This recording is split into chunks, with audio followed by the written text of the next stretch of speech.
আসসালামু আলাইকুম। সালফিউরিক বেঞ্চের পক্ষ থেকে তোমাদের সবাইকে স্বাগতম। আমি মোহাম্মদ তানভীর আহমেদ, তোমাদের বিজিএস বাংলাদেশ ও বিশ্ব পরিচয় ইনস্ট্রাক্টর আর কি। এসএসসি 25 এই ব্যাচের জন্য হচ্ছে যে ফ্রি কোর্স হচ্ছে যে সালফিউরিক বেঞ্চ থেকে লঞ্চ করা হয়েছে। তারই ধারাবাহিকতায় আজকে আমাদের হচ্ছে যে বিজিএস ক্লাসটা সম্ভবত 6 নম্বর ক্লাস আর কি। এবং এর আগের ক্লাসগুলো তোমাদের যদি করতে হয় তাহলে অবশ্যই আমাদের ইউটিউব চ্যানেল তোমাদের সাবস্ক্রাইব করতে হবে এবং আমাদের প্লেলিস্ট থেকে তুমি আগের ক্লাসগুলো করে নিতে পারো। তো চলো আজকের লেকচারে আমরা দেখি কি কি পড়বো আর কি। আহ, দেখো আজকে হচ্ছে যে লেকচার নাম্বার 6। এই লেকচার নাম্বার 6-এ মূলত আমরা দুইটা অধ্যায় পড়ার চেষ্টা করব। প্রথম অধ্যায়টা হচ্ছে বাংলাদেশ সরকারের বিভিন্ন অঙ্গ প্রশাসন ব্যবস্থা। অর্থাৎ আমরা এর আগে ষষ্ঠ অধ্যায় পড়ে এসেছি। তোমার হচ্ছে যে আহ রাষ্ট্র, নাগরিকতা ও আইন, এই এরকম একটা অধ্যায় পড়ে এসেছি। এরই পরিপ্রেক্ষিতে পরবর্তীতে একটা রাষ্ট্র গঠন করে কে? সরকার। সেই রাষ্ট্র গঠনের মানে পরিচালনার জন্য একটা সরকার গঠিত হয়। এই সরকারের কিছু কি আছে, বিভিন্ন অঙ্গ ও প্রশাসন ব্যবস্থা আছে এবং 3টা প্রশাসন ব্যবস্থা আছে। এইগুলো সম্পর্কে আসলে ডিটেল আলোচনা করা হবে এই চ্যাপ্টারটায় আর কি। এবং এর পরবর্তীতে আমরা যে অধ্যায়টা পড়বো সেটা হলো অষ্টম অধ্যায়, যেখানে বাংলাদেশের গণতন্ত্র ও নির্বাচন ব্যবস্থা। আর শুধু বাংলাদেশের গণতন্ত্র নিয়েই কথা হবে না, এখানে মূলত সারা বিশ্বে প্রচলিত বিভিন্ন নির্বাচন ব্যবস্থা নিয়ে এই অধ্যায়ে বিভিন্ন তোমাদের পাঠ রয়েছে। এবং পরবর্তীতে বাংলাদেশের গণতন্ত্রটা আসলে কিভাবে এই পর্যায়ে এসেছে সেটা নিয়ে একটা আলোচনা আছে আর কি। এই যে সপ্তম আর তোমাদের অষ্টম অধ্যায় মূলত অনেকটাই তোমার হচ্ছে যে অনেক বেশি তথ্যবহুল একটা দুইটা চ্যাপ্টার, যেখানে আসলে সামারাইজ করে পড়ানোটা খুবই টাফ। মানে সামারাইজ করে পড়ানোই যাবে না, বিকজ চ্যাপ্টারটা আসলে 10-10, 20 পৃষ্ঠার মনে হয় দুইটা চ্যাপ্টার। তো তোমাদের পুরো বইটাই ভালোভাবে পড়তে হবে। এজন্য আমি বলেছি এখানে একটা বিশেষ কাজ করতে হবে। অ্যাজ ইউজুয়াল তোমরা যে যে সময় ক্লাস করো, ক্লাস করার সময় তোমাদের হচ্ছে যে খাতা নিয়ে তোমরা আসলে মানে নোট করার জন্য ক্লাস করো আর কি। মানে খাতা নিয়ে বসো। আর তোমার এখানে হচ্ছে বই সাথে নিয়ে ক্লাসটা করা আর কি। ঠিক আছে? অর্থাৎ তুমি বই সাথে নিয়ে পড়বে। আমরা বইয়ের পিডিএফ এ চলে যাব। তুমি পিডিএফ এর আমি যে অংশগুলো দাগিয়ে দিব সেই অংশগুলো তুমি সাথে সাথে বইয়ে দাগিয়ে নিবা। এবং পরবর্তীতে তোমার কাজ হবে কি, ক্লাসটা শেষ করার পর চ্যাপ্টার দুটি ভালোভাবে রিডিং দেওয়া আর কি। ঠিক আছে, চলো তাহলে আমরা এখন হচ্ছে যে আমাদের বইয়ের পিডিএফ এ চলে যাই। হ্যাঁ, আমরা বইয়ের পিডিএফ এ চলে আসছি। দেখো, সপ্তম অধ্যায় বাংলাদেশ সরকারের বিভিন্ন অঙ্গ ও প্রশাসন ব্যবস্থা। এখানে মূলত হচ্ছে যে তিনটা মৌলিক বিভাগ সম্পর্কে কথা বলা হয়েছে। যেমন হচ্ছে তোমার সেটা হচ্ছে যে নির্বাহী বা শাসন বিভাগ। সরি, একটু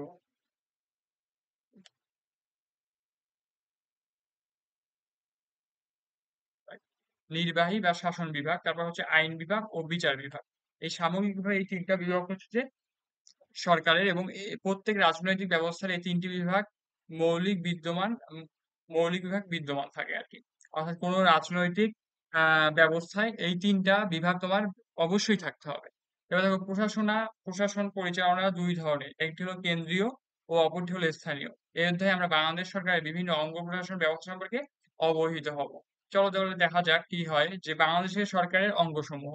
তো বাংলাদেশের সরকারের অঙ্গসমূহ হচ্ছে যে নির্বাহী বা শাসন বিভাগে কোন কোন অঙ্গগুলো আসলে আছে। দেখো, যে রাষ্ট্রের শাসন কার্য তথা নিত্যদিনকার প্রশাসনিক ও দাপ্তরিক কাজ পরিচালনা, আইন শৃঙ্খলা রক্ষা ও রাষ্ট্রের সার্বিক সিদ্ধান্ত ও সুবিধা সমূহ বাস্তবায়ন করে যে বিভাগ, তাকে নির্বাহী বা শাসন বিভাগ বলা হয়। Which is very very important তোমাদের ক নাম্বারে, অর্থাৎ ক নাম্বারে আসতেই পারে হচ্ছে যে শাসন বিভাগ বা নির্বাহী বিভাগ কাকে বলে। তখন এই পুরো সংজ্ঞাটা দেওয়াইটা কি হলো বুদ্ধিমানের কাজ। বিস্তৃত অর্থে রাষ্ট্রপ্রধান থেকে শুরু করে মন্ত্রিসভা, আমলা, নিরাপত্তা ও আইন শৃঙ্খলা রক্ষাকারী বাহিনী, কূটনীতিক, দাপ্তরিক কর্মকর্তা এবং এমনকি গ্রাম্য চৌকিদার সহ সকল প্রশাসনিক কর্মচারীদের নিয়ে নির্বাহী বা শাসন বিভাগ গঠিত। অর্থাৎ হচ্ছে যে একদম হাই থেকে সিম্পল, মানে আমি বলতে চাচ্ছি হাই থেকে লো যতটা ক্যাটাগরি আছে। যেমন ধরো রাস্তায় প্রতিদিন ট্রাফিক জ্যাম মেনটেন করতেছে, এটাও কিন্তু কি শাসন বিভাগ বা নির্বাহী বিভাগের কিন্তু কাজ। বুঝতে পারছো আমার কথা? তাহলে এখন দেখো, আইন বিভাগ কি? সরকারের 3টি বিভাগের মধ্যে একটি হলো আইন বিভাগ। তোমরা কম বেশি জানো যে আইন বিভাগ আসলে আইন বিভাগের কাজ কি, দেশের আইন শৃঙ্খলা কি রক্ষা করা আর কি। দেখো, আইন বিভাগ আইন প্রণয়ন, প্রয়োজন বোধে প্রচলিত আইনের সংশোধন বা রদবদল করে থাকে। আইন বিভাগের একটি অংশ হলো আইনসভা পার্লামেন্ট। আইন বিভাগের একটি অংশ হচ্ছে যে আহ আইনসভা পার্লামেন্ট। আইনসভা আইন প্রণয়ন করে এবং হচ্ছে যে দেখো কি লিখছে, আইনসভা প্রণীত রাষ্ট্র আইন আইনসভা প্রণীত আইন রাষ্ট্রপ্রধানের সম্মতি লাভের পর কার্যকর হয়। অর্থাৎ এখানে হচ্ছে যে তোমার রাষ্ট্রপ্রধান হচ্ছে যে রাষ্ট্রপতির কথা মূলত বলা হয়েছে। প্রত্যেক রাষ্ট্রের আইনসভা রয়েছে। এসব আইনসভা বিভিন্ন নামে পরিচিত। বাংলাদেশের আইনসভার নাম কি? জাতীয় সংসদ। বাংলাদেশের আইনসভার নাম কি? জাতীয় সংসদ। এটা অনেক বেশি ইম্পর্টেন্ট। বাংলাদেশের আইনসভার নাম কি? এমসিকিউ তেও আসে, জ্ঞানমূলক কোশ্চেনেও অনেক আসে। এবার মার্কিন যুক্তরাষ্ট্রের আইনসভা কংগ্রেস, আর ব্রিটেনের আইনসভা হলো পার্লামেন্ট। এই দুইটা এমসিকিউর জন্য অনেক বেশি ইম্পর্টেন্ট। যে মার্কিন যুক্তরাষ্ট্রের আইনসভা কংগ্রেস এবং তোমার হচ্ছে যে ব্রিটেনের আইনসভা হচ্ছে পার্লামেন্ট। তোমরা যারা ডিবেট করো তারা অবশ্যই শুনছো পার্লামেন্ট ডিবেট আর কি। ঠিক আছে? তো এটা আসলে ব্রিটিশের থেকে আসছে আর কি। অনেক মুসলিম রাষ্ট্রের আইনসভা মজলিস নামে পরিচিত। তাহলে অনেক মুসলিম রাষ্ট্রের আইনসভা মজলিস নামেও পরিচিত। মজলিস মানে হচ্ছে যে তুমি এটাকে বোঝায় যে যেখানে অনেক মানুষ সমবেত হয়, আরবিতে আর কি। মজলিস মানে বোঝায় অনেক মানুষের সমবেত একটা স্থান। ঠিক আছে? কোন দেশের আইনসভা এক কক্ষ বিশিষ্ট, আবার কোন দেশের আইনসভা দ্বিকক্ষ বিশিষ্ট হয়ে থাকে। দ্বিকক্ষ বিশিষ্ট আইনসভায় উচ্চ পরিষদ, নিম্ন পরিষদ থাকে। অর্থাৎ দ্বিকক্ষ বিশিষ্ট আইনসভায় উচ্চ পরিষদ এবং নিম্ন পরিষদ থাকে। বাংলাদেশের আইনসভা অবশ্য এক কক্ষ বিশিষ্ট। অর্থাৎ এখানে উচ্চ পরিষদ, নিম্ন পরিষদ মানে একটাই পরিষদ আছে।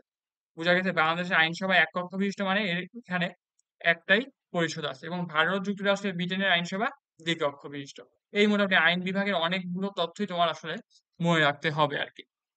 এখন চলো আমরা বিচার বিভাগে চলে যাই। সমাজে ন্যায় বিচার প্রতিষ্ঠা রাষ্ট্রের অন্যতম দায়িত্ব। সরকারের যে বিভাগ আইন অনুসারে বিচার কাজ পরিচালনা করে তাকে বিচার বিভাগ বলে। তাহলে খুবই সুন্দর একটা সংজ্ঞা, যে আইন অনুসারে অবশ্যই যে বিচার কাজ পরিচালনা করে তাকে আমরা বিচার বিভাগ বলে থাকি। ঠিক আছে? আইন ভঙ্গকারীকে শাস্তি প্রদান, ন্যায় বিচার প্রতিষ্ঠা ও নাগরিকের ব্যক্তি স্বাধীনতা ও মৌলিক অধিকার রক্ষা বহুলাংশে স্বাধীন ও নিরপেক্ষ বিচার ব্যবস্থার উপর নির্ভরশীল। রাষ্ট্রের সকল আদালত ও বিচারক নিয়ে বিচার বিভাগ গঠিত হয়। এটা আসলে তোমরা কিভাবে বুঝবে? এখানে বলছে যে নাগরিকের ব্যক্তি স্বাধীনতা ও মৌলিক অধিকার। এখান থেকে যদি একটু কথা বলি, যে আমাদের মৌলিক অধিকার কি? খাদ্য, বস্ত্র, বাসস্থান, তারপর হচ্ছে শিক্ষা ও চিকিৎসা। ঠিক আছে? এখন মনে করো আমার একটা রাষ্ট্রে সব মানুষ তো কি, সব মানুষ তার এক স্টেজে না। এক স্টেজ বলে কি মানে বলতে বোঝাচ্ছি, কেউ নিম্নবিত্ত আছে, তারপরে হচ্ছে তোমার কেউ আবার উচ্চবিত্ত আছে, কেউ মধ্যবিত্ত আছে। এখন যদি আইন না থাকে কোনো জায়গায়, তাহলে হচ্ছে যে দেখবা যে একটা সম্পদের সুষম বন্টন হবে না। অর্থাৎ ওই সম্পদটা দেখবা যে শুধু উপরের জনগোষ্ঠী পাবে, নিচের জনগোষ্ঠী আসলে পাবে না। তাহলে সবার মাধ্যমে একটা রিসোর্স, একটা সম্পদকে বন্টন করে দেওয়া কিন্তু বিচার বিভাগের কাজ। বুঝতে পারছো? এটা কিন্তু আইন বিভাগের কাজ। এবং কেউ যদি তোমার হচ্ছে যে আহ, ন্যায়টা তোমাকে যদি না দেয়, তাহলে তুমি এর কারণে তুমি কি করতে পারবা? আইনের কাছে অভিযোগ করতে পারবা। আমার কথা বোঝা গেছে? দ্যাটস ওয়াই এটাই হচ্ছে আমাদের বিচার বিভাগের কাজ।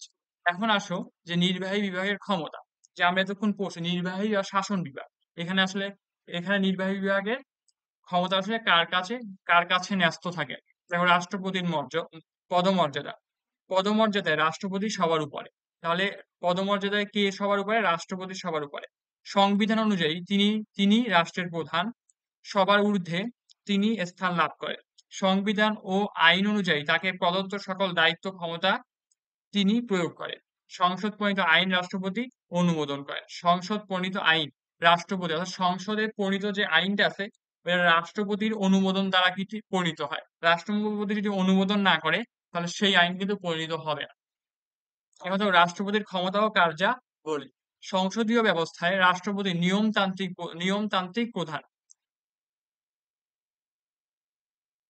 প্রজাতন্ত্রের সকল কাজ তার নামে পরিচালিত।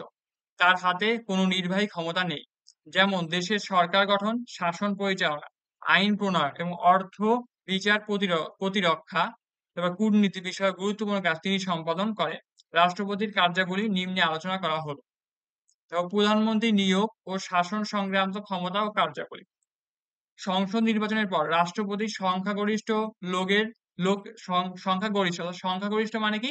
অধিকাংশ দলের নেতাকে প্রধানমন্ত্রী নিযুক্ত করে। তাহলে প্রধানমন্ত্রীকে কে নিযুক্ত করে? অনেক একটা ইম্পর্টেন্ট কোশ্চেন আসে, প্রধানমন্ত্রীকে কে নিযুক্ত করেন? তোমাদের অ্যান্সার হবে অবশ্যই রাষ্ট্রপতি। এবং প্রধানমন্ত্রী তার পছন্দ মতো মন্ত্রীদের নিয়ে সরকার গঠন করে। তাহলে প্রধানমন্ত্রী তার পছন্দ মতো,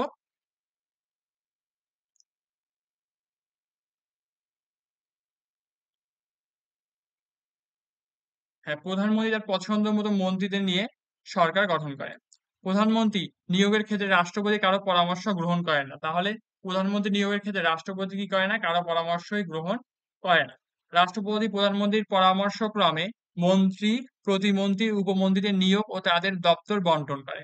তিনি অ্যাটর্নি জেনারেল, প্রধান নির্বাচন কমিশনার, মহা হিসাব রক্ষক ও নিয়ন্ত্রক, পাবলিক সার্ভিস কমিশনের চেয়ারম্যান ও সদস্যবৃন্দ, সুপ্রিম কোর্টের বিচার বিচার প্রধান বিচারপতি ও অন্যান্য বিচারকবৃন্দ, রাষ্ট্রদূত ও হাই কমিশনার নিয়োগ দান করেন। তাহলে এখানে প্রধান বিচারপতি আসলে কে আহ, নিয়োগ করেন? সেটা হচ্ছে রাষ্ট্রপতি।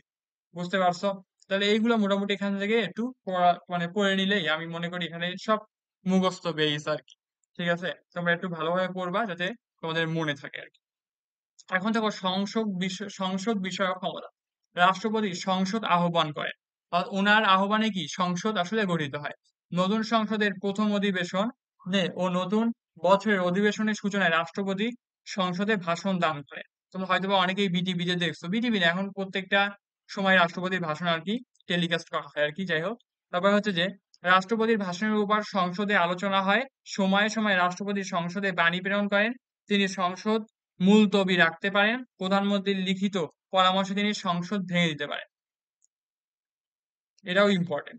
সংসদ ভাঙার ক্ষমতা কার আছে? রাষ্ট্রপতির। সেখানে অবশ্যই প্রধানমন্ত্রীর লিখিত পরামর্শ। ঠিক আছে, অর্থাৎ প্রধানমন্ত্রী একটা লিখিত কি লাগবে, ধরো একটা নথি লাগবে। তবে অধ্যাদেশ জারির ক্ষমতা। সংসদ ভেঙে গেলে বা অধিবেশন না থাকলে কোনো বিষয়ে দ্রুত ব্যবস্থা গ্রহণের প্রয়োজন হলে রাষ্ট্রপতি অধ্যাদেশ জারি করতে পারে। এই অধ্যাদেশ সংসদ প্রণীত আইনের মতো ক্ষমতা সম্পন্ন।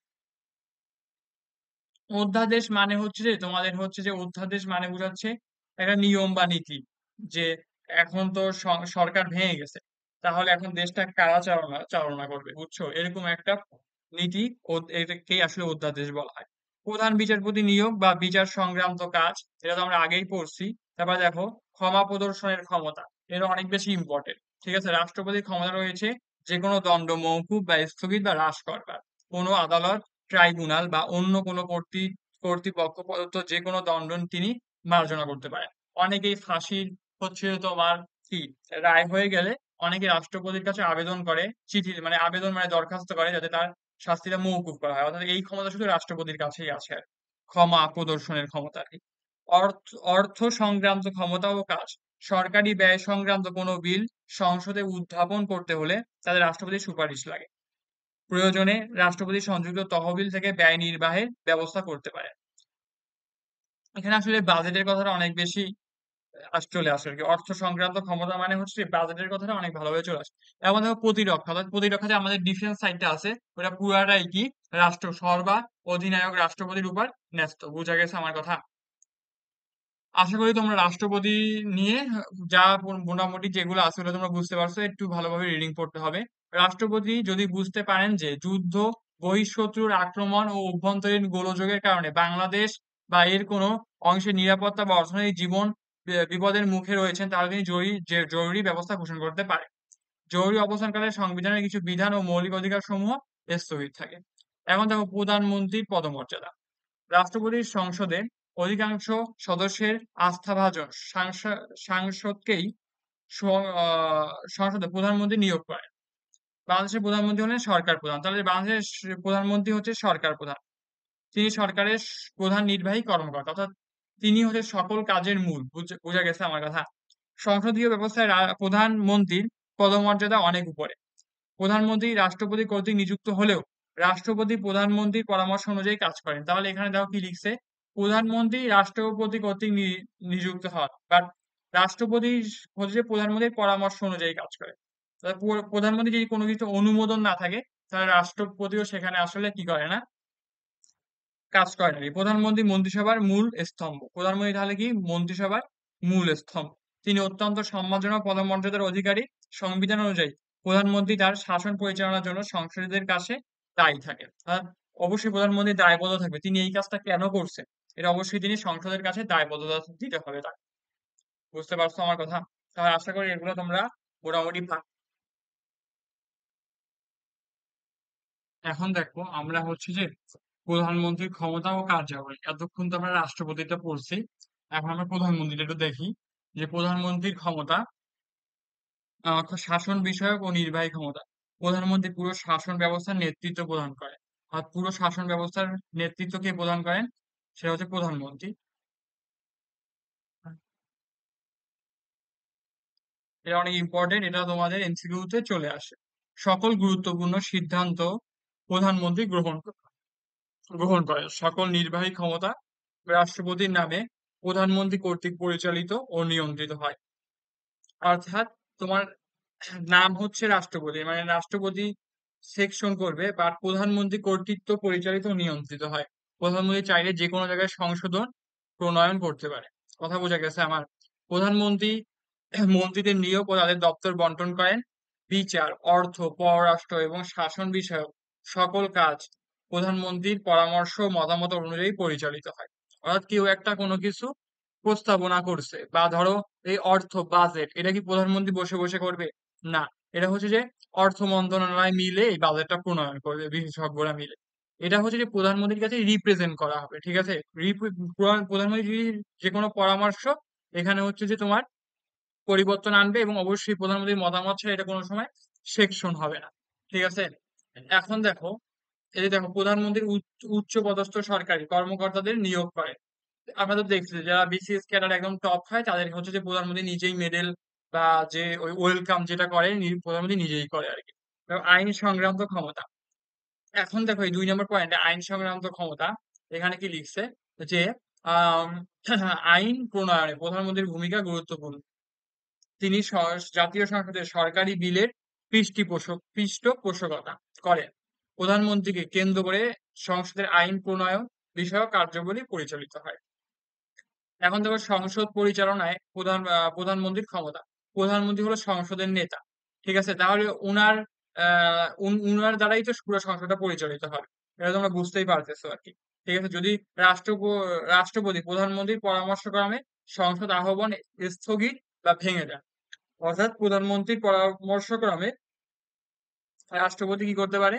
সংসদ স্থগিত করতে পারে, আহ্বান করতে পারে, কিংবা কিংবা ভেঙে দিতে পারে। অর্থ বিষয়ক ক্ষমতা, প্রধানমন্ত্রীর আর্থিক বিষয়ে গুরুত্বপূর্ণ ক্ষমতার অধিকারী। তার পরামর্শ ও নির্দেশ ক্রমে অর্থমন্ত্রী বাজেট প্রণয়ন ও সংশোধন বা উপস্থাপন করেন। দেখছো, এই যে বলছে যে তার নির্দেশ ক্রমে বা পরামর্শেই বাজেটটা করে কারা? অর্থমন্ত্রীরা। বাট বাট এখানে পরামর্শ বা নির্দেশ কে দিবে? প্রধানমন্ত্রী দিবে। বাজেটে প্রধানমন্ত্রীর অর্থনৈতিক নীতির প্রতিফলন ঘটে। অর্থনীতি আসলে তোমার প্রধানমন্ত্রী হচ্ছে, এটা হচ্ছে প্রধানমন্ত্রীর উপর নির্ভর করে প্রধানমন্ত্রী কতটুকু অর্থনীতির উপর আসলে দক্ষ, এটাই হচ্ছে অর্থনৈতিক নীতি উপর নির্ভর করে আর কি। প্রধানমন্ত্রীর পরামর্শ অনুযায়ী রাষ্ট্রপতি প্রশাসনিক দায় নির্বাহী অর্থমন্ত্রী প্রদান করে। এরপরে আসো রাষ্ট্রীয় কাজের সমন্বয় প্রধানমন্ত্রী। আচ্ছা, রাষ্ট্রীয় কাজ হচ্ছে যে বিভিন্ন মন্ত্রণালয়, বিভিন্ন দপ্তর, অধিদপ্তর কাজের মধ্যে সমন্বয় সাধন করা কার কাজ? প্রধানমন্ত্রীর কাজ। কোনো জায়গায় যদি কোনো কিছু অঘটন ঘটে যায়, ওটা ব্যালেন্স করা কার কাজ? প্রধানমন্ত্রীর কাজ আর কি। জাতির মুখপাত্র হিসেবে প্রধানমন্ত্রী, মুখপাত্র হিসেবে মানে কি? আহ উনি হচ্ছে যে বাংলাদেশের রিপ্রেজেন্টেটিভ। বাংলাদেশের নেতৃত্ব কে দিবে, প্রতিনিধিত্ব কে করবে? সেটা হচ্ছে যে প্রধানমন্ত্রী। যে কোনো যে বিভিন্ন সফরে যায়, উনি অ্যাজ আ কি হিসেবে যায়? বাংলাদেশের রিপ্রেজেন্টেটিভ হিসেবে যায়। আবার বিভিন্ন জাতিসংঘের বৈঠকে যায়, প্রধানমন্ত্রী কি হিসেবে যায়? পুরো বাংলাদেশের মুখপাত্র হিসেবে যায় আর কি। এটা তো আসলে এবার যে কোনো জাতীয় সংসদ সম্পর্কে দেশবাসীকে অবহিত করেন, দেশের হয়ে বিবৃতি ও বক্তৃতা দেন। বুঝতে পারছো? তো বিশ্বের দরবারে তো অনেক সময় কি করা লাগে, অনেক দেশের এলিগেশন আছে, তখন ওইটাকে কি করা, ডিফেন্স করা লাগে। তো এই ডিফেন্সটা কে করবে? প্রধানমন্ত্রী করবে বিশ্বের দরবারে আর কি। দলের নেতা, দেখো গণতান্ত্রিক ব্যবস্থায় প্রধানমন্ত্রী সরকারের দলের নেতা। এটা তো আর ভালো করে পড়লেই হবে, এটা তো আর মানে একদম বেসিক, তোমরা বুঝতেই পারতেছো আর কি। এরপরে চলে আসো আমরা, এতক্ষণ তো নির্বাহী বিভাগ বা শাসন বিভাগ নিয়ে আমরা কথা বলেছি। এখন আশা করি নির্বাহী বিভাগে তোমাদের রাষ্ট্রপতি আর প্রধানমন্ত্রীর কাজগুলো অনেক ভালোভাবে দেওয়া ছিল। তোমরা এটা সৃজনশীল এবং এমসিকিউ এর জন্য ভালোভাবে পড়বা আর কি। এখান থেকে কিন্তু অনেকগুলো এমসিকিউ আসে, এবং অলসো জ্ঞানমূলকের জন্য এই অংশ অনেক বেশি ইম্পর্টেন্ট। এখন দেখো আইন বিভাগ। আইন বিভাগ হচ্ছে যে সরকারের 3টি বিভাগের একটি হচ্ছে আইন বিভাগ, অন্য দুটি হলো শাসন ও বিচার বিভাগ। অন্য দুটি হলো কি? শাসন, বিচার বিভাগ। এটা তো আমরা পড়ছি অলরেডি।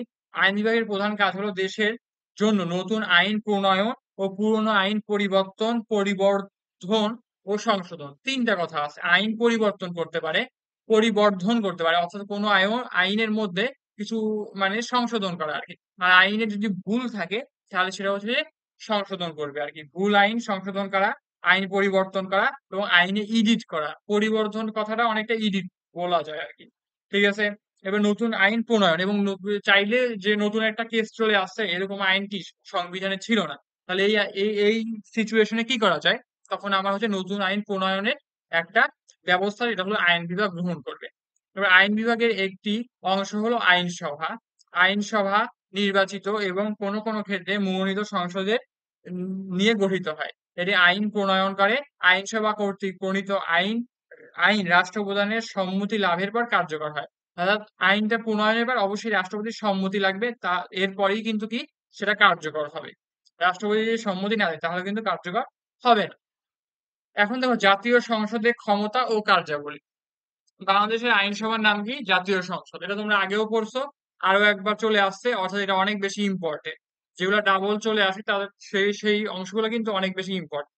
জাতীয় সংসদ আইন বিভাগের একটি প্রধান প্রতিষ্ঠান। তাহলে জাতীয় সংসদ আমার কি? আইন বিভাগের একটা প্রধান প্রতিষ্ঠান। সংসদ প্রণীত আইন রাষ্ট্রপতির সম্মতি লাভের পর কার্যকর হয়। সংসদ প্রণীত আইন রাষ্ট্রপতির সম্মতি লাভের পর কার্যকর হয়। আইন বিভাগ সরকারের একটি অংশ। এখন দেখো,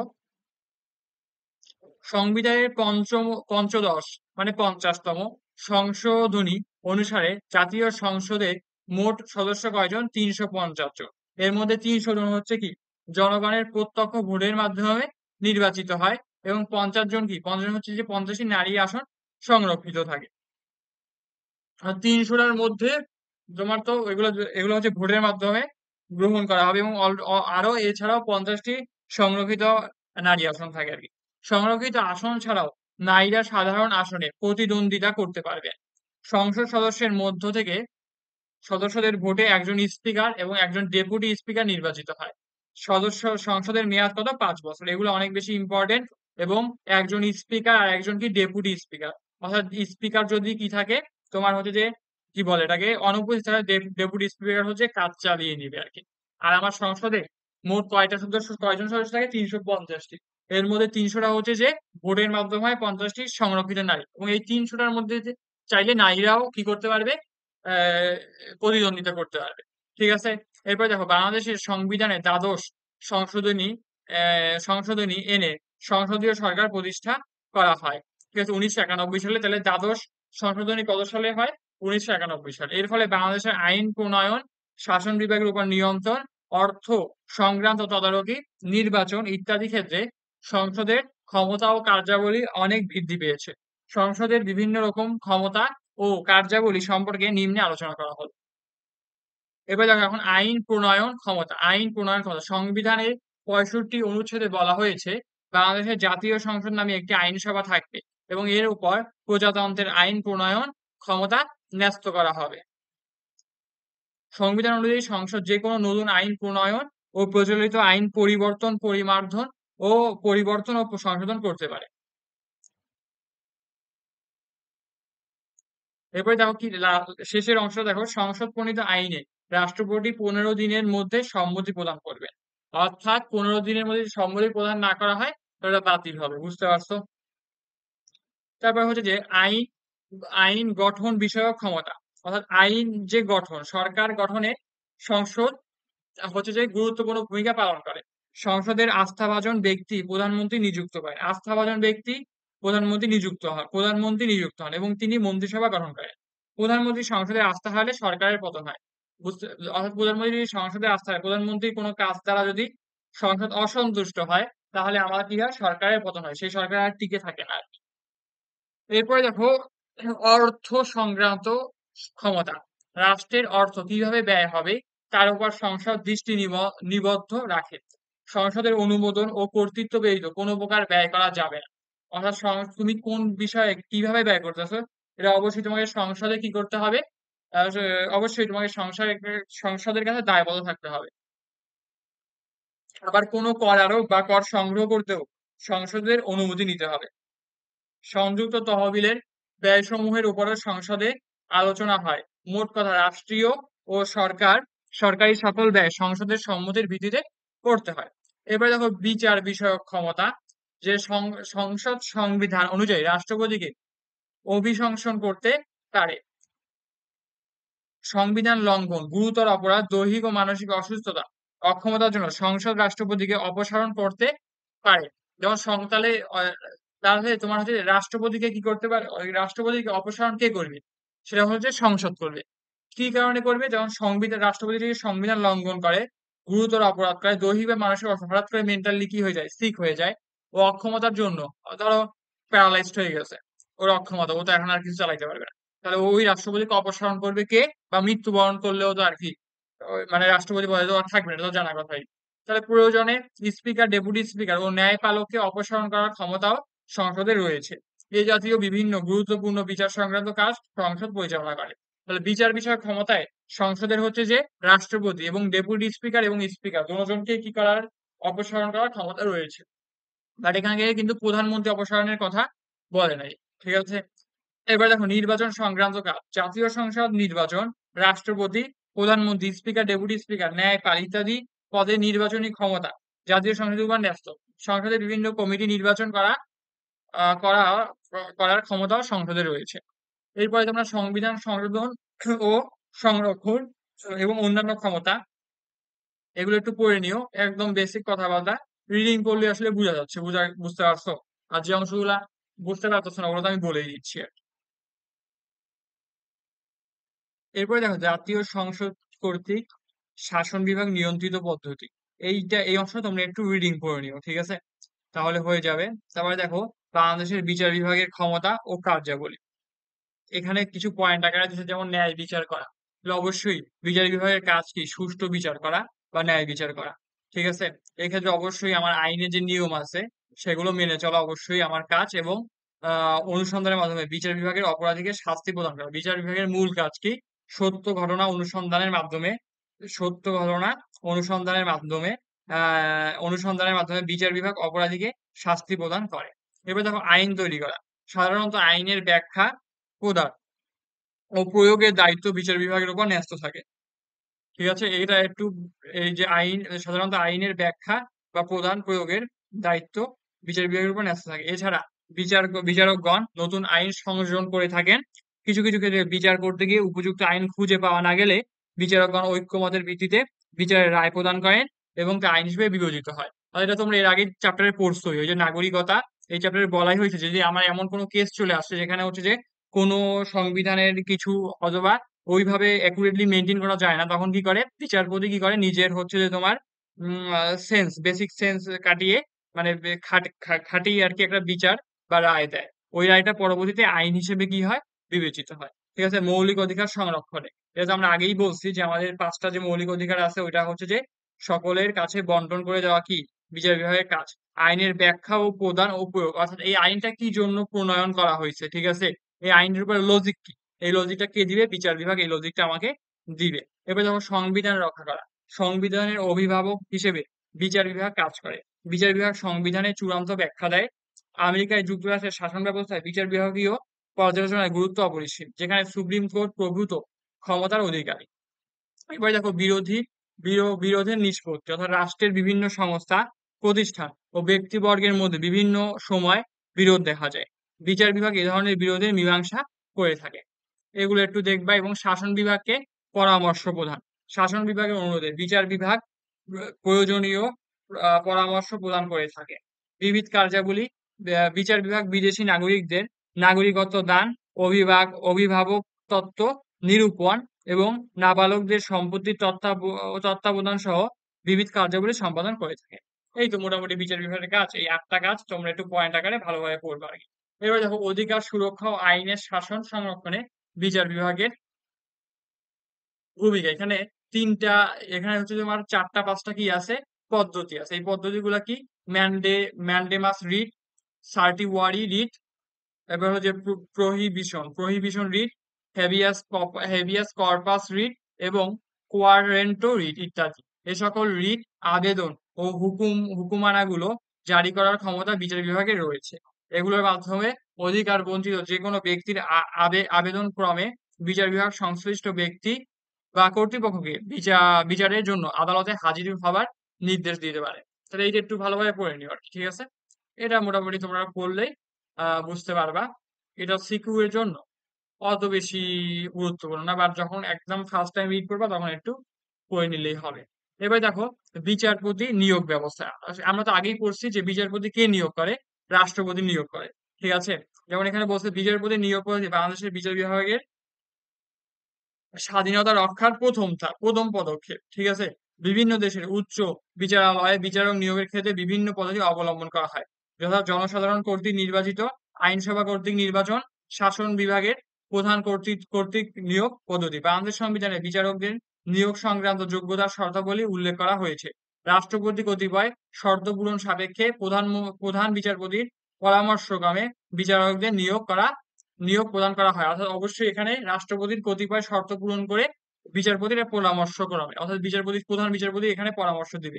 এরাই হলো এই দেশের বিচার বিভাগের স্বাধীনতা রক্ষার একটি গুরুত্বপূর্ণ পদক্ষেপ। তাহলে অবশ্যই তোমাদের অনুধাবনমূলক কোশ্চেন আসতে পারে যে স্বাধীনতা রক্ষার প্রথম পদক্ষেপ কি, বুঝিয়ে লেখো। তাহলে তোমরা এই কথাটা অবশ্যই লিখতে হবে। এবার দেখো, বাংলাদেশের প্রশাসন ব্যবস্থা। আমাদের চ্যাপ্টারের যে সরকারের অঙ্গ ব্যবস্থা যে ছিল ওইগুলো শেষ হয়ে গেছে, মোটামুটি 3টা অঙ্গ ব্যবস্থা। এরপরে আমরা করবো যে দ্বিতীয় পরিচ্ছেদ, অর্থাৎ এই অধ্যায়টায় আর প্রথম পরিচ্ছেদ এবং 2টা পরিচ্ছেদ আছে। সেটা হলো 7.2, সেটা হচ্ছে বাংলাদেশ প্রশাসন ব্যবস্থা। দেখো, একটি দেশের অভ্যন্তরীণ শান্তি শৃঙ্খলা ও সমৃদ্ধির জন্য সুষ্ঠু প্রশাসনিক ব্যবস্থা অত্যন্ত গুরুত্বপূর্ণ। অর্থাৎ দেশের শৃঙ্খলা ও শান্তি বজায়ের জন্য হচ্ছে যে প্রশাসনিক অত্যন্ত প্রয়োজনীয়। প্রশাসনিক শিথিলতা নৈরাজ্যকর পরিস্থিতি জন্ম দিতে পারে। প্রশাসনিক কার্যক্রমের যথাযথ বাস্তবায়নের জন্য প্রয়োজন প্রশাসনের সাথে জনগণের সহযোগিতা। 1971 সালে 16 ডিসেম্বর বাংলাদেশ স্বাধীনতা অর্জন করে। স্বাধীনতার পূর্বে বাংলাদেশ ছিল পাকিস্তানের অধীনে একটি দেশ। এর পরবর্তীতে আমরা যখন স্বাধীন হয়ে গেছি তখন আমাদের নতুন করে দেশটা গঠন করা লাগছে, ঠিক আছে? তো এই কথাগুলোই মোটামুটি এখানে তুলে ধরা হয়েছে, এগুলো একটু করে নিও, ঠিক আছে? এবং আমরা এখানে একটা ইম্পর্টেন্ট জিনিস আছে যে বর্তমান বাংলাদেশের প্রশাসনিক স্তরগুলো হলো কেন্দ্র, বিভাগ, জেলা, উপজেলা, এবার হলো যে বিভিন্ন মন্ত্রণালয়, তারপরে হচ্ছে যে বিভাগ ও বা অধিদপ্তর নিয়ে বাংলাদেশ সরকারের প্রশাসন ব্যবস্থা গঠিত হয়। তাহলে আমার 4টা 5টা জিনিস আছে, সেগুলো হলো কি কি: কেন্দ্র, বিভাগ, জেলা, উপজেলা এবং বিভিন্ন মন্ত্রণালয় ও বিভাগ বা অধিদপ্তর নিয়ে বাংলাদেশ সরকার প্রশাসন ব্যবস্থা গঠিত হয়। এরপরে দেখো কেন্দ্রীয় প্রশাসন কি বলছে। এই যে এখানে একটা চার্ট দিয়ে দিয়েছে, যেমন হচ্ছে যে কেন্দ্রীয় প্রশাসনে মন্ত্রী, মন্ত্রীর পর সচিব, সচিবের পর অতিরিক্ত সচিব, তারপরে যুগ্ম সচিব, তারপরে উপসচিব, এরপর হলো সিনিয়র সহকারী সচিব এবং সহকারী সচিব। এখান থেকে তো আমরা জানি যে মন্ত্রী কর্তৃক আসলে কি সচিব আসলে, দেখো এখানে কি লিখছে: সরকারি কর্ম কমিশন কর্তৃক নিয়োগপ্রাপ্ত হয়ে সেবা, যোগ্যতা, প্রশিক্ষণ এবং নির্দিষ্ট পদ সোপানের মধ্য দিয়ে তিনি সচিব পদে উন্নীত হন। মন্ত্রণালয়ের যাবতীয় কাজের ভার সচিবের উপর ন্যস্ত থাকে। তাহলে মন্ত্রণালয়ের যাবতীয় কাজের ভার কার উপর ন্যস্ত থাকে? সচিবের উপর ন্যস্ত থাকে। এর পরের গুলা এটা একটু বড় আছে, বাট আমি মনে করি তোমরা এটা রিডিং করলে বুঝতে পারবে। একদম কঠিন কিছু না, একদম সহজ, জাস্ট রিডিং বেস অনেকটা। এটা এই কেন্দ্রীয় প্রশাসনটা তোমরা একটু রিডিং করে নিও আর কি। এখানে কথা মূলত হলো যে প্রধানমন্ত্রী অর্থাৎ মন্ত্রীদের কাজ কি হচ্ছে, তোমার হচ্ছে যে একটা নির্দিষ্ট সেক্টর কন্ট্রোল করা, ঠিক আছে? মন্ত্রণালয় কন্ট্রোল এবং মন্ত্রণালয়ের যাবতীয় কাজ হচ্ছে যে কে করে? সচিব করে থাকে, অর্থাৎ প্রধানমন্ত্রীর কে সাহায্য করে কে? সচিব। এরপরে স্টেপ ওয়াইজ অতিরিক্ত সচিব, যুগ্ম সচিব, উপসচিব, সিনিয়র সহকারী সচিব এবং সবার শেষে সহকারী সচিব। এইভাবে আসলে সম্পূর্ণ কাজগুলা কি থাকে? ভাগ ভাগ করা থাকে আর কি। এরপরে দেখো বাংলাদেশের স্থানীয় প্রশাসনের গঠন ও কাজ। প্রত্যেক রাষ্ট্রে কোনো না কোনো রূপ স্থানীয় সরকার ব্যবস্থা রয়েছে, তবে এর প্রকৃতি বা ধরন এক ও অভিন্ন নয়। মানে এক ও অভিন্ন নয়, তবে এর প্রকৃত ধরন এক ও অভিন্ন নয়, অর্থাৎ ভিন্ন আর কি, বুঝতে পারছো? এবার এবারে একটি দেশের রাজনৈতিক ব্যবস্থার ন্যায় এর স্থানীয় সরকারের ব্যবস্থাও অন্য আরেকটি দেশ থেকে ভিন্ন হয়ে থাকে। এই এই ভিন্নতার মূল রয়েছে একটি নির্দিষ্ট দেশের ভৌগোলিক অবস্থা, জাতিসত্তা, ইতিহাস, ঐতিহ্য, অভিজ্ঞতা, পরিবর্তন ধারা, উৎপাদন ব্যবস্থা, রাজনৈতিক সংস্কৃতি ইত্যাদি। এখন দেখো আমাদের এই স্থানীয় বিভাগের মধ্যে স্থানীয় প্রশাসন আছে আর বিভাগীয় প্রশাসন আছে। স্থানীয় প্রশাসন হচ্ছে যে তোমার হচ্ছে যে স্থানীয় প্রশাসন বলতে আমরা বুঝাই সাধারণত স্থানীয় পর্যায়ে তথা বিভাগ, জেলা, উপজেলা শাসন ব্যবস্থাকে বুঝায়। প্রশাসনের সুবিধার্থে এর সৃষ্টি হয়। এই প্রক্রিয়ায় কেন্দ্রীয় শাসন ও নিয়ন্ত্রণকে নিম্ন স্তর পর্যন্ত নিয়ে যাওয়া হয়। কেন্দ্রীয় সরকারের পক্ষে আইন শৃঙ্খলা রক্ষা, রাজস্ব আদায়, সরকারি সিদ্ধান্ত বাস্তবায়নই মুখ্য উদ্দেশ্য। তাহলে কেন্দ্রীয় সরকারের মুখ্য উদ্দেশ্য কোনগুলা? তিনটা। সেটা হচ্ছে যে কি, আমার এই যে শৃঙ্খলা রক্ষা, রাজস্ব আদায় এবং সরকারি সিদ্ধান্ত বাস্তবায়ন এর মুখ্য উদ্দেশ্য। এই ব্যবস্থায় স্থানীয় শাসনের সঙ্গে সংশ্লিষ্ট কর্তা ব্যক্তিবৃন্দ সরকারের এজেন্ট বা প্রতিনিধি হিসেবে গণ্য। এরপরে দেখো বিভাগীয়। বিভাগীয় প্রশাসন মানে কি? আমার হচ্ছে যে ৮টা বিভাগে ভাগ হইছে। যেমন ঢাকা বিভাগ, চট্টগ্রাম, রাজশাহী, খুলনা, বরিশাল, সিলেট, রংপুর এবং ময়মনসিংহ। এই বিভাগের কি কিছু প্রশাসন আছে না, মানে বিভাগ প্রধানীয় আছে না, এদেরই আসলে কাজ। ঠিক আছে, এটা একটু রিডিং করে নিলে আমি মনে করি তোমরা বুঝতে পারবে। এরপরে আসলে জেলা প্রশাসন, অর্থাৎ আমাদের 64 জেলায় হচ্ছে যে জেলা প্রশাসনকে কেন্দ্র করে জেলার সমগ্র শাসন আবর্তিত হয়, অর্থাৎ আরো বেশি এটাকে ছোট করে নেওয়া হয়েছে। প্রথমে আমি পুরো দেশটাকে 8টা বিভাগে ভাগ করছি, আবার এগুলোকে আমি আবার জেলায় জেলায় ভাগ করছি, তারপর এদের ক্ষমতা ভাগ ভাগ করে দিয়ে দিছি। বুঝতে পারছো? আর এটা হচ্ছে যে প্রশাসন কাঠামোর তৃতীয় ক্ষমতা। জেলা প্রশাসন কি? প্রশাসন কাঠামোর তৃতীয় ক্ষমতা। এবং অবশ্যই একজন জেলা প্রশাসক তার কাজের জন্য তোমার হচ্ছে যে বিভাগীয় কমিশনারের কাছে দায়ী থাকবে, বিভাগীয় কমিশনারের কাছে দায়ী থাকবে। এরপরে দেখো জেলা প্রশাসকের কার্যাবলী। জেলা প্রশাসকের কার্যাবলী কি? প্রশাসন সংক্রান্ত কাজ, রাজস্ব সংক্রান্ত কাজ, সমন্বয় সংক্রান্ত কাজ। সমন্বয় সংক্রান্ত মানে কি? ব্যালেন্স করা আর কি, বুঝতে পারছো? মানে যোগাযোগ রক্ষা করা, বিভিন্ন সমস্যা এবং সমাধান করা, এবং লোকদের মধ্যে, এলাকার বিভিন্ন লোকদের ভিতরে কি সমন্বয় সাধন করা, যোগাযোগটা রক্ষা করা, এই আর কি। স্থানীয় শাসন সংক্রান্ত কাজ, অর্থাৎ স্থানীয় শাসন সংক্রান্ত বিষয়ে জেলা প্রশাসকের ভূমিকা অপরিসীম। তিনি স্থানীয় স্বায়ত্ত শাসন সংক্রান্ত প্রতিষ্ঠাগুলোকে দেখাশোনা করবে। জেলার আওতাধীন উপজেলা পরিষদ ও ইউনিয়ন পরিষদের ক্ষেত্রে তিনি তত্ত্বাবধায়ক ভূমিকায় অবতীর্ণ হবে। অর্থাৎ মানে হচ্ছে যে এই সব। এবার সেবামূলক কাজ কি? একজন ডেপুটি কমিশনার বা জেলা প্রশাসক মানব সেবামূলক কাজ করে থাকে। তিনি জেলার ব্যবসায়ী প্রতিষ্ঠান বাজার নিয়ন্ত্রণ করেন। ঠিক আছে, এগুলো হচ্ছে যে জেলা প্রশাসকের কাজ, মানে সেবামূলক কাজ। এবার দেখো শিক্ষা ও সংস্কৃতিতে অবশ্যই জেলা প্রশাসকের কাজ আছে। তোমরা অবশ্যই প্রথম ম্যাজিস্ট্রেট চলে আসছে, মানে পরীক্ষার সময় শুনছো। তো এগুলো আসলে জেলা প্রশাসক দ্বারাই নিয়ন্ত্রিত আর কি। এবার শান্তি রক্ষামূলক কাজ কি? জেলার পুলিশ সুপারের সহযোগিতায় নিজ জেলায় শান্তি রক্ষা, আইন শৃঙ্খলা রক্ষা করা, এটা অবশ্যই একজন জেলা প্রশাসকের কাজ। এবার বিবিধ বিবিধ মানে আরো বিভিন্ন কাজ আছে। আর বিভিন্ন কাজগুলা কি হইতে পারে? সেগুলো হলো যে এই যে বিভিন্ন আমাদের ডিজাস্টার হয়, যেমন বন্যা, ঘূর্ণিঝড়, এরপরে এবারে বিভিন্ন অনাবৃষ্টি, এগুলোর ক্ষেত্রে হচ্ছে ক্ষতিগ্রস্তদের পাশে দাঁড়ানো হচ্ছে যে অবশ্যই জেলা প্রশাসকের কাজ। এবার আইন শৃঙ্খলা সংশ্লিষ্ট কাজ পরিচালনা, তত্ত্বাবধান এবং সমন্বয় করা হচ্ছে জেলা প্রশাসকের কাজ আর কি।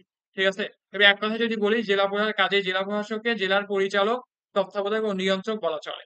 একটা জেলার পরিচালককে জেলা প্রশাসক। এরপরে দেখো উপজেলা প্রশাসন। আর জেলা থেকে আমি আর একটু ছোট করে কি করছি? উপজেলা প্রশাসনে নিয়ে আসছি। উপজেলা একটি গুরুত্বপূর্ণ প্রশাসনিক স্তর। এরপর হচ্ছে প্রতিটি জেলা কয়েকটি উপজেলায় বিভক্ত। বর্তমানে দেশে কতটি উপজেলা আছে? 490টি উপজেলা আছে। ঠিক আছে, এটা একটু মনে রাখো, 490টি উপজেলা আছে। তাহলে এটা আরো একটু উপজেলার শাসন ব্যবস্থা এবং শান্তি শৃঙ্খলার কাজ কি? উপজেলা প্রশাসনের কাজ। এরপরে দেখো স্থানীয় স্বায়ত্তশাসন। এখানে কি বলা হয়েছে? এখানে হচ্ছে যে স্থানীয় স্বায়ত্তশাসনের প্রধান বৈশিষ্ট্য হলো আইনগত আইনগত ভিত্তি, তারপরে হচ্ছে যে নির্বাচিত সংস্থা, তারপরে হলো সিদ্ধান্ত গ্রহণ প্রক্রিয়ায় জনগণের হচ্ছে যে অংশগ্রহণের সুযোগ, কর করারোপের মাধ্যমে তহবিল সংগ্রহের ক্ষমতা, পরিকল্পনা প্রণয়ন ও বাস্তবায়ন, অর্থাৎ একটা পরিকল্পনা, একটা প্রণয়ন এবং বাস্তবায়ন, এটা হলো যে স্থানীয় স্বায়ত্তশাসনের কাজ। কেন্দ্রীয় বা বিভাগীয় প্রশাসনের নিয়ন্ত্রণ মুক্ত থেকে স্বাধীনভাবে কার্য পরিচালনা প্রভৃতি। এটি গণতান্ত্রিক রাজনৈতিক ব্যবস্থা বা সরকার পরিচালনা পদ্ধতির পরিশীলিত রূপ। এবার হলো যে দেখো বাংলাদেশের স্থানীয় স্বায়ত্ত শাসন প্রতিষ্ঠানগুলো কি? ইউনিয়ন পরিষদ, উপজেলা পরিষদ, জেলা পরিষদ, তারপর হচ্ছে পৌরসভা, সিটি কর্পোরেশন, পার্বত্য জেলা পরিষদ প্রভৃতি। এগুলো একটু মনে রাখি। এবার দেখো ইউনিয়ন পরিষদ। দেখো এখানে হচ্ছে যে তোমরা অবশ্যই বাংলাদেশের হচ্ছে যে পঞ্চায়েত আইন গঠিত হয় কত সালে? 1770 সালে। ঠিক আছে, 1885 সালে স্থানীয় পর্যায়ে অধিক দায়িত্বশীল সরকার প্রতিষ্ঠার জন্য বঙ্গীয় স্থানীয় আইন পাশ করা হয়। এবং 1919 সালে কি হয়? পল্লী আইনে চৌকিদারি, পঞ্চায়েত ও ইউনিয়ন কমিটি বিলুপ্ত করে ইউনিয়ন বোর্ড নামে একটি মাত্র স্থানীয় সরকার প্রতিষ্ঠা করা হয়। পাকিস্তান আমলে এর নাম দেওয়া ছিল কি? Union council. অর্থাৎ ইউনিয়ন পরিষদের নাম কি ছিল? Union council. এবং বাংলাদেশ স্বাধীন হওয়ার পর 1976 সালে তোমার স্থানীয় সরকার অধ্যাদেশ ইউনিয়ন পরিষদ, থানা পরিষদ ও জেলা পরিষদ ৩ স্তর বিভিন্ন স্থানীয় সরকার ব্যবস্থা চালু হয়। তাহলে কত সালে? 1976 সালে। এটা অনেক বেশি ইম্পর্টেন্ট। ঠিক আছে? এবং সাধারণত গড়ে 10টি থেকে 15টি গ্রাম নিয়ে ইউনিয়ন পরিষদ গঠিত হয়। এবং দেখো এরপরে হলো যে পূর্বে একটি ইউনিয়ন ওয়ার্ডে ৩ জন বিভক্ত ছিল, এখন সেটা হয়ে গেছে কয়জন? 9টিতে উন্নীত হয়েছে। প্রত্যেক ওয়ার্ড থেকে একজন করে মোট 9 জন সাধারণ সদস্য ভোটে নির্বাচিত হবেন। প্রতি 3 ওয়ার্ডে একজন মহিলা, অর্থাৎ 9 ওয়ার্ডে 3 জন মহিলা আর কি, বুঝতে পারছো? মহিলা সদস্য পুরুষ ও মহিলা সকলে সরাসরি নির্বাচিত হবেন। এবার হলো যে ইউনিয়ন পরিষদের কার্যকাল 5 বছর। বাংলাদেশের সর্বমোট ইউনিয়ন 4,554টি ইউনিয়ন পরিষদ রয়েছে। এবার দেখো এখানে ইউনিয়নের কার্যাবলী কি? প্রধান কার্যাবলী এবং ঐচ্ছিক কার্যাবলী দুইটা কাজে ভাগ করছে। প্রধান কার্যাবলী কি? জনশৃঙ্খলা রক্ষা করা, তো জনগণের মধ্যে শান্তি রক্ষা করা, শৃঙ্খলা রক্ষা করা, ঝগড়া বিবাদ যাতে না হয় সেদিকে খেয়াল রাখা। জন জনকল্যাণমূলক কাজ করা, এটা হলো যে কি? দারিদ্র বিমোচন, তারপর হলো যে স্যানিটেশন, তারপর হচ্ছে যে পানি সরবরাহ, তারপর ফ্রেশ ওয়াটারের হচ্ছে ইনসিউরিটি করা, পয় নিষ্কাশনের ব্যবস্থা এবং বিভিন্ন আর্থসামাজিক মূলক সমাজ কাজ কি করবে? ইউনিয়ন পরিষদ করবে। এরপরে দেখো স্থানীয় অর্থনৈতিক উন্নয়ন সম্পর্কিত পরিকল্পনা বাস্তবায়ন, অর্থাৎ বিভিন্ন ধরনের কি মৎস্য চাষ, পশুপালনের উন্নত পদ্ধতি সম্পর্কে জনসাধারণকে অবগত করা। এরপরে হচ্ছে যে কৃষিমূলক কাজে সাহায্য করা এবং বিভিন্ন পরামর্শ দানে অবশ্যই ইউনিয়ন পরিষদ এগিয়ে আসবে। এবং প্রশাসনিক কাজ কি? ইউনিয়ন পরিষদ সচিব, পরিষদের সচিব, গ্রাম পুলিশ এবং পরিষদের অন্যান্য কর্মচারীদের পরিচালনা, তদারকি ও নিয়ন্ত্রণ করা, সকল সভা আহ্বান, বিভিন্ন প্রতিবেদন প্রণয়ন ও প্রেরণ করা, এগুলো সব হচ্ছে কার কাজ? তোমার হচ্ছে যে ইউনিয়ন পরিষদের আবশ্যিক কাজ। এরপরে দেখো ঐচ্ছিক কার্যাবলীগুলা, ত্রাণ কার্য করা, তারপর পাঠাগার স্থাপন, এবারে খেলার মাঠ, এগুলো হচ্ছে যে তোমার কি ঐচ্ছিক কার্যাবলীর মধ্যে পড়ছে। আবার তোমার হচ্ছে সরকারি সম্পদ দিয়ে তোমার কি করা? এবার সেতু রক্ষণাবেক্ষণ, বিদ্যুৎ লাইন রক্ষণাবেক্ষণ, পল্লী বিদ্যুৎ রক্ষণাবেক্ষণ, এই বিভিন্ন ধরনের কাজগুলো কি ইউনিয়ন পরিষদের ঐচ্ছিক কার্যের মধ্যে কি করা? ভিতরে নিহিত আছে আর কি। আশা করি ঐচ্ছিক কার্যাবলীটা তোমরা রিডিং করলে পারবা। এখন দেখো উপজেলা পরিষদ। উপজেলা পরিষদ কি? ইউনিয়ন পরিষদের কি এটি গুরুত্বপূর্ণ ইউনিট হলো কি? উপজেলা পরিষদ। বাংলাদেশের 64 জেলার উপজেলা আছে কয়টা? 490টি উপজেলা আছে। এরপরে দেখো উপজেলা ব্যবস্থা 1983 সালে আমরা তাহলে 1976 সালে হলো আমার ইউনিয়ন পরিষদ ব্যবস্থা, এবং এর পরবর্তীতে 1983 সালে হচ্ছে উপজেলা ব্যবস্থা প্রণয়ন করা হয়।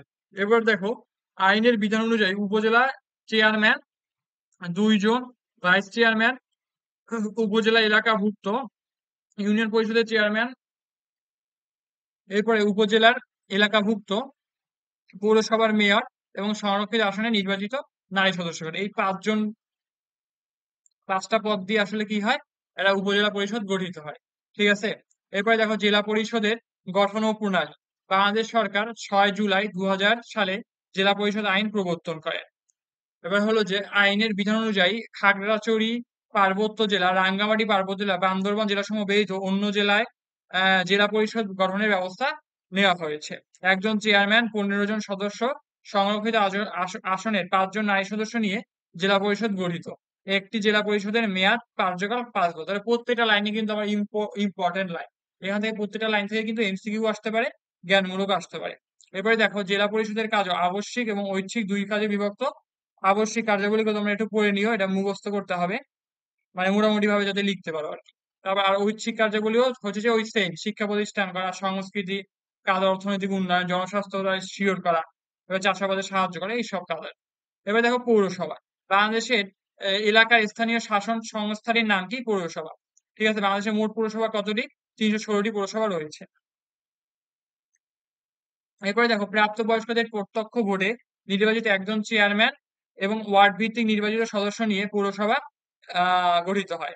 সদস্যগণ কমিশনার নামে পরিচিত। তো সদস্যগণ কি নামে পরিচিত? কমিশনার নামে পরিচিত। যে সকল পৌরসভার সদস্য সংখ্যা সমান নয়। পৌরসভা এলাকার আয়তন ও জনসংখ্যার ভিত্তিতে কম বেশি পৌরসভার এবং কার্যকাল কি 5 বছর, প্রত্যেকটারই কিন্তু 5 বছর। এবার কার্যাবলী দেখো কি? পরীক্ষা, পরিকল্পনামূলক, জননিরাপত্তামূলক, জনস্বাস্থ্য বিষয় এবং বাস্তব, এবার বাসস্থান সংক্রান্ত, তারপরে হচ্ছে যে তোমার কি শিক্ষা সংক্রান্ত, রাস্তাঘাটের উন্নয়ন, সমাজ কল্যাণ সংক্রান্ত, বৃক্ষরোপণ কর্মসূচি, সালিসি কার্যক্রম পরিচালনা। তাহলে এগুলো আমার পৌরসভার কাজ আর কি। এগুলো রিডিং করে নিলে আমি করি, আশা করি তোমরা পারবে আর কি। এবার দেখো সিটি কর্পোরেশন। এরপরে দেখো সিটি কর্পোরেশন হচ্ছে যে ঢাকা, রাজশাহী, চট্টগ্রাম, খুলনা, বরিশাল, রংপুর, কুমিল্লা, গাজীপুর, নারায়ণগঞ্জ পৌরসভাকে সিটি কর্পোরেশনের রূপান্তরিত করা হয়েছে। ঢাকায় সিটি কর্পোরেশনের আইনকে ঢাকা উত্তর এবং ঢাকা দক্ষিণ এই দুটি কর্পোরেশনে বিভক্ত করা হয়েছে। ঠিক আছে? তারপরে হচ্ছে যে দেখো কর্পোরেশনে একজন মেয়র এবং একজন ডেপুটি মেয়র আছেন, তারা জনগণের প্রত্যক্ষ ভোটে নির্বাচিত হয়। তো শহরে নানাবিধ সমস্যা যেমন পানীয় জলের ব্যবস্থা, পয় নিষ্কাশন, ময়লা আবর্জনা ও বর্জ্য নাগরিকের সুবিধা বৃদ্ধি, সার্বিক উন্নয়নে সিটি কর্পোরেশন কাজ করে থাকেন, যেটা আমরা সবাই জানি আর কি। আমাদের আশেপাশে ময়লাগুলো নিয়েই যেত সিটি কর্পোরেশনের লোক। ঠিক আছে? স্থানীয় প্রশাসনের গুরুত্ব। এরপরে দেখো স্থানীয় প্রশাসনের গুরুত্ব কি। এখানে কি লিখছে, আধুনিক কালে রাষ্ট্র পরিচালনার ক্ষেত্রে স্থানীয় স্বায়ত্তশাসনের গুরুত্ব যে কত বেশি তা বলার অপেক্ষা রাখে না। এর গুরুত্ব অনেক বেশি। বর্তমানে রাষ্ট্রের আয়তন জনসংখ্যা বিশাল। ঠিক আছে? এর ফলে একজন সেন্ট্রাল পুরাটা কি করতে পারবে না, তোমার মধ্যে কভার করতে পারবে না। দ্যাটস ওয়াই আমার কি হয়েছে, স্থানীয়ভাবে প্রশাসন গুলা কি ভাগ করে দেওয়া হয়েছে। এর কারণে কি হয়েছে যে একটা পার্টিকুলার ছোট এরিয়া ওইখানে সমাধান একজন করবে। তাহলে তাহলে কি হবে যে ওনার ডাইভার্টেড হওয়ার মানে সম্ভাবনা কম থাকে। তাহলে উনি একটা এলাকায় ভালোভাবে ডেভেলপমেন্ট করতে পারবে। এটাই মোটামুটি আমাদের স্থানীয় শাসনের গুরুত্ব আর কি। আশা করি তোমরা এটা বুঝতে পারছো। স্থানীয় শাসনের শ্রেষ্ঠত্ব হলো এটি কেন্দ্রের মুখাপেক্ষিতা ও আমলতান্ত্রিক জটিলতা থেকে মুক্ত, অর্থাৎ বুঝতে পারছো। অর্থাৎ এটা অনেকটা ক্ষেত্রেই নিজের মানে চেয়ারম্যান বা যেখানে যে প্রধান আছে ওইটা দ্বারাই নিয়ন্ত্রিত আর কি। আশা করি তোমাদের এই চ্যাপ্টারটা মোটামুটি আমি কভার করে দিতে পারছি। কিছু অংশ হয়তো রিডিং করাই নাই, বিকজ অফ এগুলো আসলে খুবই বেসিক, তোমরা রিডিং করলে বুঝতে পারবে। দেখতে পাচ্ছ অনেক তথ্যবহুল একটা চ্যাপ্টার। এটা আসলে অনেক ভালোভাবে তোমরা রিডিং দিবে আমি আশা করতেছি আর কি। এই ক্লাসে যেহেতু আমাদের হচ্ছে যে অলরেডি 50 মিনিটের মতো ক্লাস হয়ে গেছে ডিউরেশন, যেহেতু রিডিং বেসই চ্যাপ্টার তোমাদের আসলে বোরিং লাগতে পারে, তাই আমরা কি করবো এই লেকচার 6 এর আরেকটা পার্ট 2 দিয়ে যে অষ্টম অধ্যায়টা আছে ওইটা তোমাদের মানে পড়িয়ে দেবো আর কি। ঠিক আছে? তাহলে আমাদের হচ্ছে যে সপ্তম অধ্যায়ের ক্লাসটা আজকে এখানেই শেষ আর কি। এরপরে তোমরা হচ্ছে লেকচার 6 এরই পার্ট 2 আসবে আর কি। ঠিক আছে? ওইটাই আমরা ইউটিউবে আপলোড করে দিব আর কি। তাহলে তোমরা পার্ট 1 দেখার পরে অধ্যায় 8 এর জন্য পার্ট 2 দেখবে আর কি। বুঝতে পারছো আমার কথা? আচ্ছা ঠিক আছে, তাহলে তোমরা হচ্ছে যে সবাই সুস্থ থাকো, ভালো থাকো এবং পড়ালেখা করো। এবং এই বিষয়ে যদি তোমাদের কোনো ধরনেরই কোশ্চেন থাকে অবশ্যই তোমরা আমাকে জানাতে ভুলবে না আর কি। তো আল্লাহ হাফেজ।